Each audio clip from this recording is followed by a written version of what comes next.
Hello అండి, అందరికీ నమస్తే. అందరికీ మంచి రుచికరమైన చికెన్ కూర చూపిస్తున్నానండి. ఇది చపాతీలోకైనా, పూరీలోకైనా, అలాగే అన్నంలోకి చాలా టేస్ట్గా ఉంటుంది. ఒక్కసారి మీరు నేను చేసినట్టుగా ట్రై చేసి చూడండి. ముందుగా కళాయిలో కొంచెం నూనె వేసుకోవాలి. ఇది కిలో చికెన్కి, కేజీ చికెన్కి మనం తీసుకున్న నూనె ఒక 5-6 స్పూన్లు పడుతుంది. పచ్చిమిర్చి, ఉల్లిపాయలు, కొద్దిగా ఉల్లిపాయలు కచ్చాపచ్చాగా మనం మిక్సీ వేసుకుంటే సరిపోతుంది. అలాగే పచ్చిమిర్చి కూడా వేసుకోండి తప్పకుండా. ఇలా వేసిన తర్వాత ఫ్రెష్గా మనం అప్పటికప్పుడు తయారు చేసుకున్న అల్లం వెల్లుల్లి పేస్ట్ కూడా చికెన్కి మంచి రుచినిస్తుంది. తప్పకుండా ఈ విధంగా చేయండి.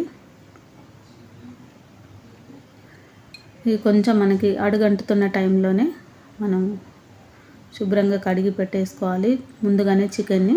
ఆ తర్వాత కొద్దిగా దీంట్లో పసుపు వేసుకోండి. పసుపు వేసిన తర్వాత కొద్దిగా ఉప్పు కూడా దీంట్లో వేసేసుకోండి. చికెన్కి ముందుగానే అన్నీ కూడా ఈ మసాలాలన్నీ కూడా ముందే వేసేస్తే చికెన్కి పట్టి మంచి టేస్ట్ అనేది వస్తుంది ముక్కలకి. ఇప్పుడు మనం శుభ్రంగా కడిగి పెట్టుకున్న చికెన్ దీంట్లో వేసేసుకోవడమే. చాలా ఈజీగా వేసుకోవచ్చు. మనకి చికెనే చాలా ఈజీగా అయిపోతుందండి. దీంట్లో సరిపడంత కారం మీరు తినేదాన్ని బట్టి వేసుకోవచ్చు. అలాగే దీంట్లో కొంచెం ధనియాల పొడి కూడా వేసుకోండి. ఈ ధనియాల పొడి మెత్తగా బాగా మనకి వేయించింది కాదండి, మెత్తగా మిక్సీ వేసుకొని పొడిలాగా చేసుకొని వేసేసుకోండి. ఆ తర్వాత కొద్దిగా పెరుగు, దీంట్లో మీరు కావాలంటే నిమ్మరసం కూడా వేసుకోవచ్చు. పెరుగు మీకు ఒకవేళ ఇష్టం లేకపోతే వేడి చేయొచ్చండి, కానీ పెరుగు వేస్తే కొంచెం మనకి చికెన్ వేడి చేస్తుంది అంటారు కదా, అందువల్ల కొద్దిగా పెరుగు వేస్తే కొద్దిగా చలవ చేస్తుంది కాబట్టి కొంచెం పెరుగు వేసుకోవచ్చు. ఒక గ్లాస్ నీళ్లు వేసి ఒక 15-20 నిమిషాల పాటు మీడియం ఫ్లేమ్లో పెట్టి ఉడికించుకోండి. చికెన్ ఈజీగా ఒక 20 నిమిషాలు ఉడికితేనే టేస్ట్ అనేది బాగుంటుంది. మసాలాలన్నీ కూడా పచ్చివాసన కూడా పోతాయి. చివరిలో నేను ఇది మసాలా ఏంటంటే షాజీరా, లవంగాలు, దాల్చిన చెక్క, మనకి యాలకులు, ఇవన్నీ కూడా వేయించకుండా పొడి చేసుకునేదండి డైరెక్ట్గా. ఈ పొడిని చివరిలో కొద్దిగా వేసుకోండి.